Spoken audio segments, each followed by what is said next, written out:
The attic smelled like dust and decay. Every time Jacob climbed up the attic stairs, he hoped that one day soon he'd find something interesting back here.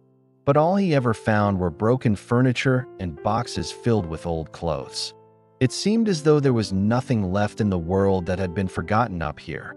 That was until he discovered an old cigar box tucked away in a dark corner. In an old box, we found a letter signed by my son. The handwriting looked ancient, but the elegant cursive was undeniably his grandfather's. And then it hit him. His grandfather had passed away when Jacob was just a child, leaving behind only stories of bravery and heroism, stories that had made Jacob the proud grandson of a war hero. But there was a lot his grandfather hadn't told him, and now these letters would finally reveal the truth. What did these letters say? And what kind of secrets were they hiding about Jacob's grandfather? Make sure to stay tuned, because we're just getting started. It had been years since Jacob had come up here, and as he opened the box, a cloud of dust billowed out, making him cough. He could see why his grandfather had put this box in the attic.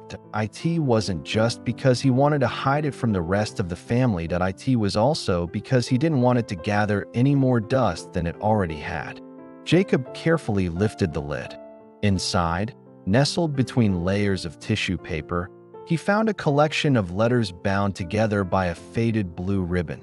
There must have been at least 100 of them, each one bearing a different postmark from all around the world. He pulled the letters out, revealing another smaller box. It was locked. Jacob tried to remember if his grandpa had mentioned anything about the box, but he couldn't. All he remembered were the stories about how his grandfather had fought in World War II and how much his family had missed him during the war. He had never asked why his grandfather had so many letters or where exactly he had been during the war. He had just accepted that his grandfather had been a hero. But now, looking at the box, Jacob felt as though he might have been wrong. Curious, Jacob decided to start reading the letters. The first letter he pulled out was addressed to his grandfather and dated December 1942. He began to read aloud, hoping to catch a glimpse into his grandfather's past. "My dearest Thomas," it began. "How are you, my love? I can't believe it's already been a year since we last saw each other. Time seems to move so slowly here. I count down the days until you come home. Your loving wife, Margaret." So his grandfather's name was Thomas. Jacob had always known that, of course, but he had never seen his name written down before. There were more letters from Margaret, and they were all filled with the same longing and anticipation. But there were also letters from people named Peter and Mary, and they all seemed very fond of Thomas, too. What Jacob didn't understand was how Thomas could have so many wives. Then he turned the page and saw the date on the next letter. It was dated 3 months after the first one, and it was addressed to Thomas, too. But this one was from someone named Edward. "Thomas, my boy," it began, "I received your letter and must admit I was shocked to hear you've fallen in love. You know, there's no shame in it, but I fear for your heart. You are a soldier now, and the battlefield can be a cruel place." If his grandfather had really fallen in love with another woman while he was at war, Jacob wondered, how could his grandmother have possibly forgiven him? And why hadn't Jacob ever heard of the other woman? Was she the reason his grandparents never had any children? All these questions raced through his head, and he knew he had to find the answers. But first, he needed to get to the bottom of the box. After searching high and low, he finally found the keyhole. It was hidden behind a loose floorboard. He inserted the key and turned it. The lock clicked open, and Jacob lifted the lid. Inside, he found a small leather notebook. As he flipped through the brittle pages, he saw that it was filled with names and dates. It was clearly some kind of journal. At the top of the page, Jacob saw his grandfather's name followed by a date in 1941. But below it, there was another name and a completely different date.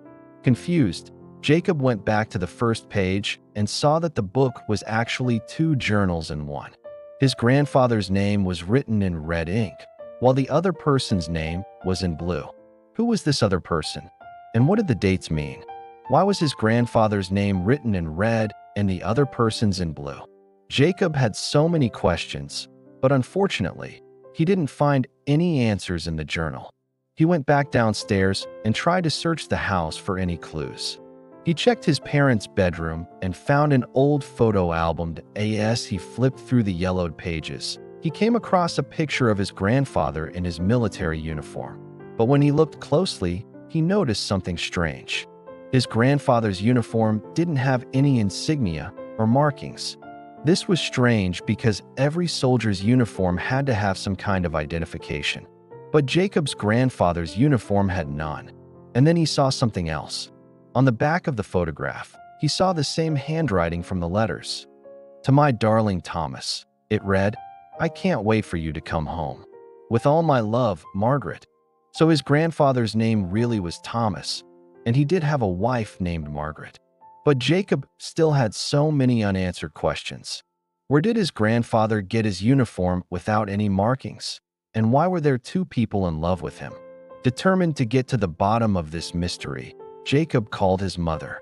She arrived at the house and Jacob showed her the letters and the photo. When she saw the handwriting on the photo, she gasped. "Oh my God," she whispered. "That's my grandfather's handwriting." But how? Jacob's mother's grandfather had been a respected member of the community. Everyone knew him as a kind, honest man. And yet his brother, Jacob's grandfather, had been involved with so many women. It just didn't make sense. She thought for a moment. "I remember my grandmother telling me a story once," she said. "She said that when my grandfather came home from the war, he was a changed man. He had seen so much death and destruction that he couldn't bear to live a normal life, that he wanted to keep fighting. So he joined the army again." "But that's not possible," Jacob said. "You can't join the army twice. They would have sent him to prison for desertion." "I don't know," his mother said. "All I know is what my grandmother told me. Maybe he was caught, and that's why he had to change his name and start a new life." Jacob shook his head. He didn't think his grandfather would have deserted his post. He had been a hero, and everyone in town knew it. But then Jacob remembered the uniform. If his grandfather had been a deserter, it would make sense that he wouldn't have any markings on his uniform. But why would Margaret have given him such a nice one? Was Jacob's grandfather really a hero, or had he been lying all along? Now, desperate for answers, Jacob took matters into his own hands. He decided to visit the local historical society and see if they had any records of his grandfather's service. When he arrived, the librarian helped him search the archives, but they couldn't find any record of his grandfather. Jacob was beginning to lose hope when he noticed a dusty box in the corner. The librarian opened it and pulled out a stack of yellow documents. "We keep these here in case anyone's looking for their family history," she said. "Maybe your grandfather's name isn't in our main database, but we may have something here." She began to flip through the papers and suddenly stopped. "Here," he said, holding up the document. "World War II draft records." When he handed it to Jacob, he noticed that the paper had been folded in such a way that it obscured most of the text. Curious, Jacob unfolded the paper, revealing a list of names. And there, scrunched up at the bottom, was his grandfather's name. But as he looked closer, he realized that the date next to his grandfather's name was crossed out. And then he saw something else. Someone had written in the margin, "Deserter, do not admit to service." Jacob couldn't believe what he was reading. His grandfather had been a deserter. But why? And who had written that in the margins? As he looked closer, he saw that the handwriting was familiar. It was the same handwriting from the letters. Suddenly, Jacob understood. His grandfather hadn't been a hero. He had been a traitor, but why? Why would his grandfather desert his post and betray his country? Jacob never found the answer to that question. But as he continued to search through his grandfather's things, he did find something else, something that gave him a glimpse into the man that his grandfather had been. He found a diary, and as he read through it, he saw that his grandfather had been a kind, gentle soul who had been torn apart by the horrors of war. He had been a pacifist who believed that all men were created equal, but he had been drafted into the army anyway and had been forced to fight against his will. In the end, Jacob realized that his grandfather had not been a hero, but he had also not been a villain He had simply been a man who had been caught in the most horrible circumstances imaginable. Now that he knew the truth about his grandfather, Jacob had to decide what to do next. Should he tell his family what he had found? Or should he let them believe that their hero had been just that, a hero? What do you think Jacob should do? Let us know in the comments below. And make sure to stay tuned for more stories just like this one. Some stories rewrite everything you thought you knew. If this one made you feel something, there are more waiting. Subscribe now to Real American Store.